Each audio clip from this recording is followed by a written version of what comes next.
It fell straight down into a convenient little pile in 6 seconds. Official explanation? Falling debris from the Twin Towers created an internal fire, which ignited several fuel tanks inside the building.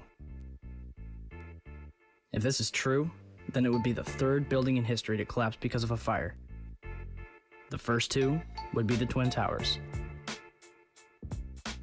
On July 28, 1945, a B-52 bomber lost in the fog crashed into the 79th floor of the Empire State Building. 14 people dead, $1 million in damage, but the building stands intact to this day.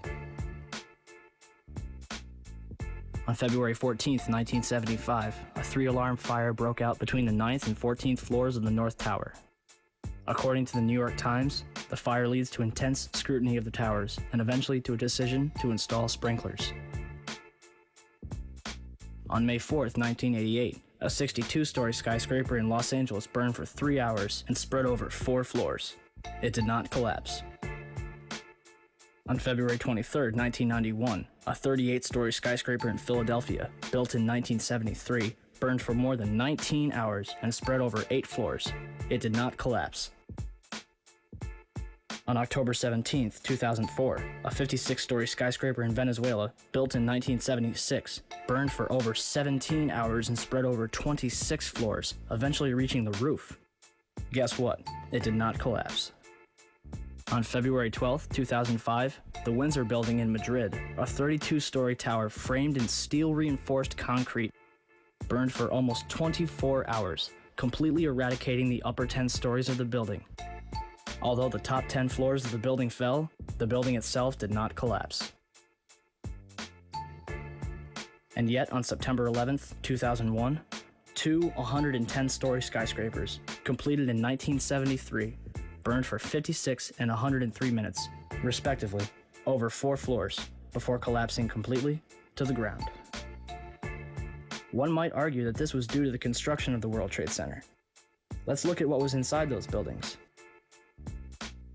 The Twin Towers were composed of 200,000 tons of steel, 425,000 cubic yards of concrete, 103 elevators, 43,600 windows, 60,000 tons of cooling equipment, and a 360-foot television antenna.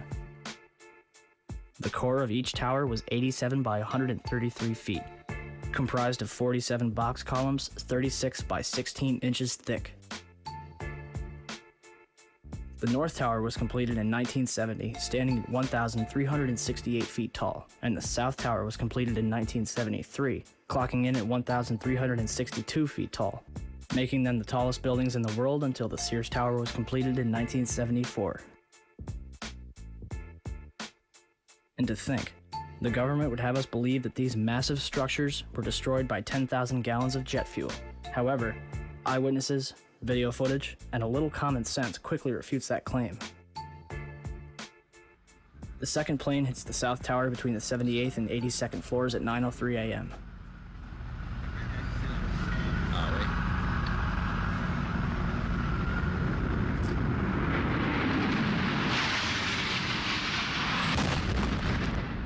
Barely hitting the southeast corner, the majority of the jet fuel exploding outside in a massive fireball. Yet, this tower collapses first, even though the North Tower was hit straight on and had already been burning for 18 minutes longer. Galileo's law of falling bodies calculates the time in which an object will travel a certain distance in complete freefall.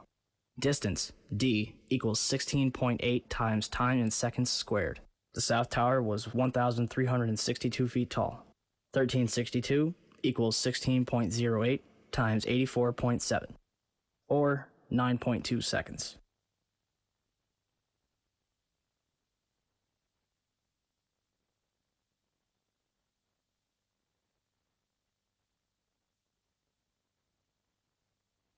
The Twin Towers came down in nearly free-fall speed. 200,000 tons of steel shatters into sections no longer than a couple feet long. 425,000 cubic yards of concrete is pulverized into dust. Thousands of lives are extinguished instantly. So what brought down the World Trade Center? Let's ask the experts. Van Romero, Vice President for Research at New Mexico Institute of Mining and Technology. My opinion is, based on the videotapes, after the airplanes hit the World Trade Center, there were some explosive devices inside that caused the towers to collapse. The collapses were too methodical to be a chance result of airplanes colliding with the structures. 10 days later, certainly the fire is what caused the building to fail. Why would Romero change his mind so suddenly? Hyman Brown, civil engineering professor and the World Trade Center's construction manager. It was over-designed to withstand almost anything, including hurricanes, high winds, bombings, and an airplane hitting it. Although the buildings were designed to withstand a 150-year storm and the impact of a Boeing 707, jet fuel burning at 2,000 degrees Fahrenheit weakened the steel. Kevin Ryan, Underwriters Laboratories, the company that certified the steel that was used in the World Trade Center, in a letter to Frank Gale of the National Institute of Standards and Technology. We know that the steel components were certified to ASTM E119. The time temperature curves for this standard required the samples to be exposed to temperatures around 2,000 degrees Fahrenheit for several hours, and as we all agree, the steel applied met those specifications. Additionally, I think we can all agree that even unfireproof steel will not melt until reaching red-hot temperatures of nearly 3,000 degrees Fahrenheit. Why Dr. Brown would imply that 2,000 degrees Fahrenheit would melt the high-grade steel used in those buildings makes no sense at all. This story just does not add up. If steel from those buildings did soften or melt, I'm sure we can all agree that this was certainly not due to jet fuel fires of any kind, let alone the briefly burning fires in those towers. Ryan's statements directly contradict statements from so-called experts, which claim that 2,000-degree heat inside the World Trade Center caused the towers to collapse. Days after writing this letter, Kevin Ryan was fired from his position. Not even the experts agree with each other. So what else could have caused the Twin Towers in Building 7 to collapse? 10 o'clock Eastern Time this morning, just collapsing on itself. The second building that was hit by the plane has just completely collapsed. We have no idea what caused this. Almost looks like one of those planned implosions. As if a demolition team set off, when you see the old demolitions of these old buildings, it folded down on itself and it is not there anymore. If you wish to bring anybody who's ever watched a building being demolished on purpose knows that if you're going to do this, you have to get at the under infrastructure of a building and bring it down. We heard another explosion, and I'm assuming that's the one that came from the lower level, since there were two. And I said, right, because it was like 18 minutes apart. Well, this is the first explosion, and there was a second explosion in the same building. There were two explosions. Okay. Federal agencies that were down there do believe that there was some sort of explosive device somewhere else besides the planes hitting. NBC's Pat Dawson is close to the scene of that attack. Pat? Just moments ago, I spoke to the chief of safety for the New York City Fire Department. Chief Albert Turry, he received word of the possibility of a secondary device, that is another bomb going off. He tried to get his men out as quickly as he could, but he said that there was another explosion which took place. And then an hour after the first hit here, with the first crash that took place, he said, there was another explosion that took place in one of the towers here.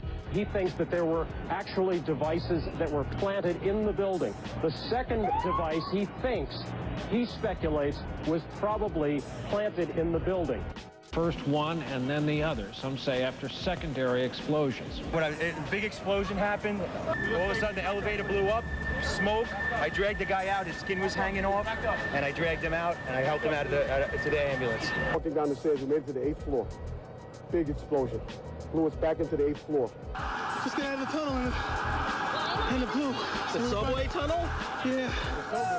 Tell us what's happening out there. Oh my We just witnessed some kind of secondary follow-up explosion on the World Trade Center #2, the one. Secondary. We understand now there has been a secondary explosion on Tower 2. There was another major explosion. The building itself, literally the top of it came down, sending smoke and debris everywhere. Collapse. 5 blocks from the World Trade Center, and we were standing here when there was some sort of collapse or explosion. Do you know if it was an explosion or if it was a building collapse?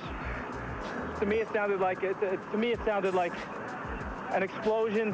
When I try to save people, the moment we heard a big explosion coming down, everything just went black. Everything came down, glass started popping, people got hurt, stuff went on top of them, and It was a big explosion and everything got dark, real dark, like snow.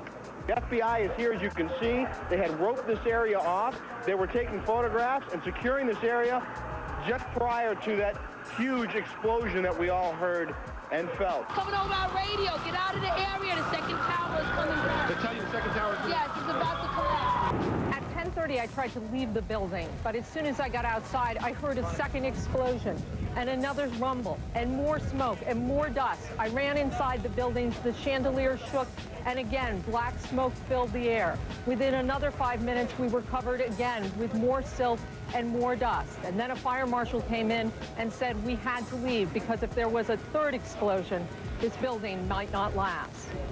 We just saw that as well. The second tower, the only one that was standing, tower number 1, just we saw some kind of explosion, a lot of smoke come out at the top of the tower, and then it collapsed down onto the streets below. David Lee, what can you tell us? John, just seconds ago there was a huge explosion, and it appears right now the second World Trade Tower has just collapsed. One eyewitness was standing among a crowd of people on Church Street, 2.5 blocks from the South Tower, when he saw a number of brief light sources being emitted from inside the building between floors 10 and 15. He saw about 6 of these flashes, accompanied by a crackling sound before the tower collapsed. Ginny Carr was attending a business meeting on the 36th floor of One Liberty Plaza, across the street from the World Trade Center, and caught the entire first attack on tape. A second explosion can be heard 9 seconds after the crash.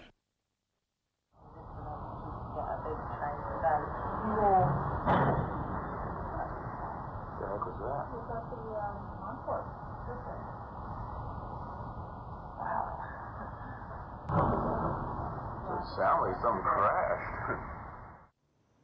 So what happened in the North Tower? Ask Willie Rodriguez. Willie, a janitor who worked in the World Trade Center for 20 years, was in sub-level 1 when the North Tower was hit.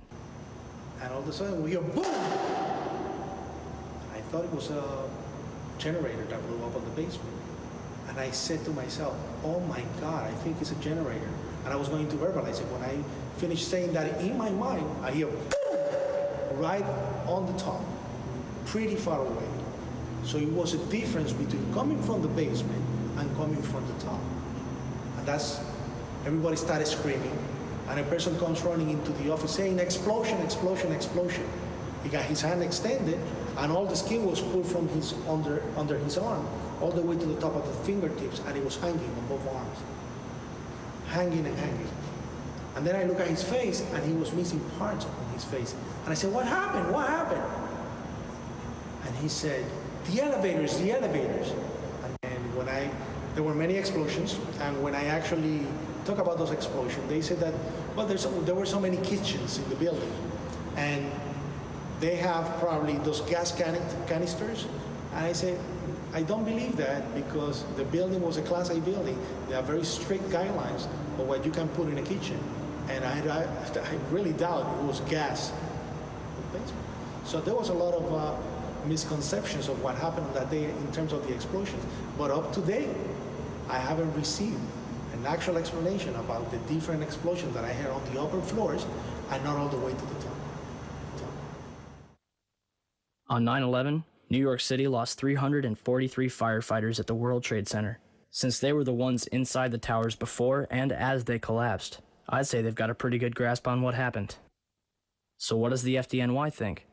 Firefighter Louis Caccioli told People Weekly, I was taking firefighters up in the elevator to the 24th floor to get in position to evacuate workers. On the last trip up, a bomb went off. We think there were bombs set in the building.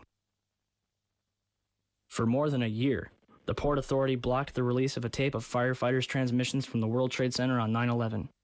In November 2002, the tape was finally released to the New York Times and other news outlets. Why did it take so long to get the tape released? I got an eyewitness who said there was an explosion on floor 7-8. 7-8. We just had another explosion. Warren Street because of the secondary explosion. We've got numerous people covered with dust from the secondary explosion. And we got another explosion on the tower, 1013. Number 2 has had a major explosion and what appears to be a complete collapse surrounding the entire area. Who's involved in the secondary Explosion at Tower 1K. I've got 5. Chief Palmer had reached the fire on the 78th floor of the South Tower and devised a plan to put it out. Hey, 90415. We got 2.